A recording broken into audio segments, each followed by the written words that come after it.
د افغانستان ولس او کرکټ بورډ لپاره دوه په زړه پورې زیري. ICC افغانستان ته $2.5 میلیونه مرسته ورکوي او پښتو د کرکټ په نړیوال اپلیکیشن کې ورزیاته شوه.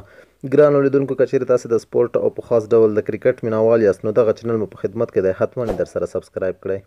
د افغانستان کرکټ بورډ په وینا، د کرکټ نړیواله شورا به افغانستان ته د یادې شورا د بشپړ غړي په توګه په روان 2019 کال کې د ځانګړې شوې بودیجې سربیره $2.5 میلیونه هم ورکوي، چې په دې سره به د افغانستان کرکټ بورډ اداره له بودیجوي کسر څخه وژغورل شي.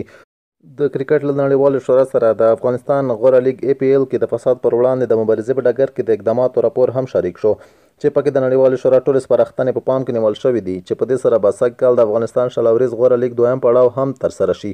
او نړیوالې شورا په دې اړوند د افغانستان له کرکټ بورډ ستاینه وکړه. دغه راز به له دې وروسته د کرکټ په اپلیکیشن یا د اړیکو جوړولو په برخه کې د نورو ژبو سربیره د خلکو د غوره پوهاوي لپاره پر پښتو هم لیکل کیږي. یاد دې وي چې له دې وړاندې په نړیوال جام کې په هندي، بنګالي، اردو او نورو ژبو معلومات شریک کېدل، چې له دې وروسته به پر پښتو هم شریکېږي.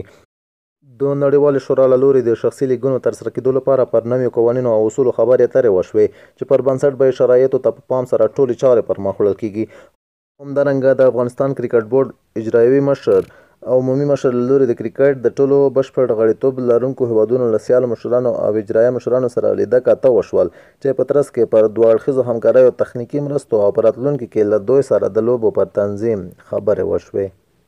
پاتې دې نه وي چې د پاکستان، نیوزیلینډ او اسټرالیا له کرکټ بورډونو سره هم پر دې اړه خبرې اترې شوې دي، او په نږدې وخت کې به یې له ولس سره معلومات شریک شي او د لوبو کولو وخت او ځایونه به وټاکل شي.